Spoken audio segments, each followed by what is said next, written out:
This week marks 1 year since the insurrection at the U.S. Capitol, the day people broke into the building, assaulted police officers, and tried to stop Congress from certifying the 2020 election results.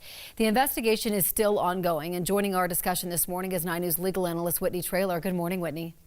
Good morning, Corey. Good morning, everyone. So you've been analyzing the polls, the statistics, other data related to the events from that day 1 year ago. What are your takeaways?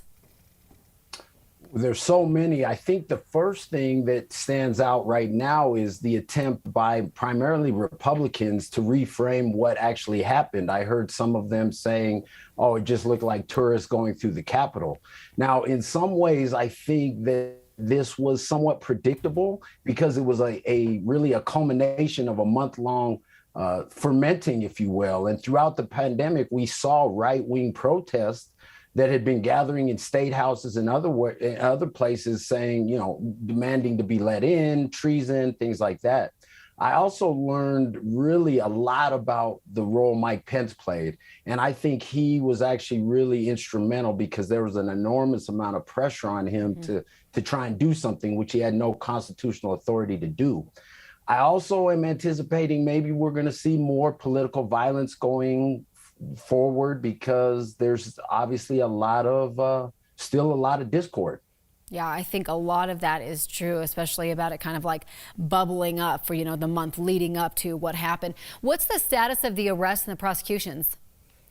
Right. So Attorney General Merrick Garland, he's made this a priority. He has about 140 federal prosecutors on the job, and they've already arrested over 725 folks, and mostly those were obstruction of official proceedings of Congress.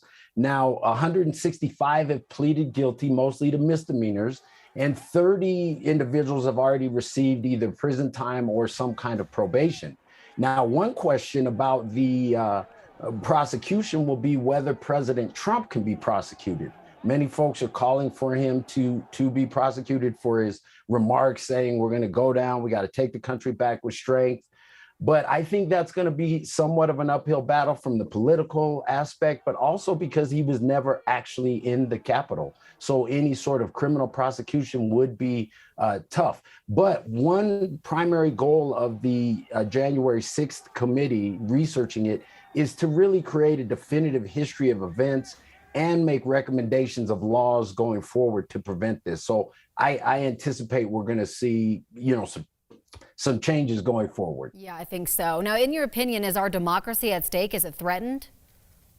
Man, it's a great question. I've been looking at a lot of scholarship on this, and a lot of folks are looking at some of the preconditions of civil strife, and they're saying we're in dangerous territory. So there's a group out of Stockholm, the International Institution for Democracy, and they have said, we are no longer a democracy, we're a, quote, backsliding democracy. Now, the good news is our institutions held, right? The courts, the local election rules and officials, even the military. So, a lot of folks are saying, no, we're not headed towards fascism or something like that, but they're saying we may see these episodes of political violence that could include, bombings, assassinations, rallies where people are killed. So it's a scary place, and our institutions need to continue to hold up. Where do you think we go from here? Well, as I've said many times, Corey, with you and I, we need to lower the temperature.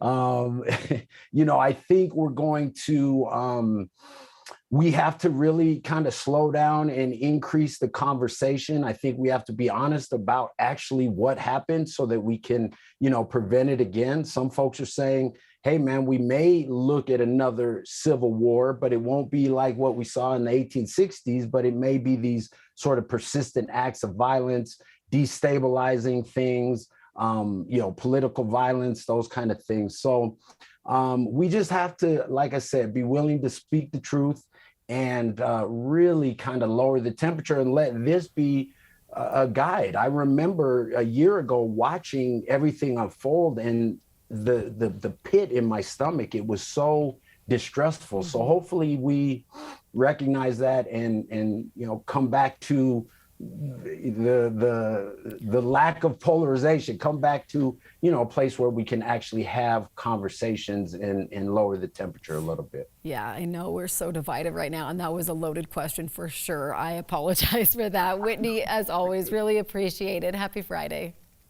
Happy Friday. Thank you. Good to be here.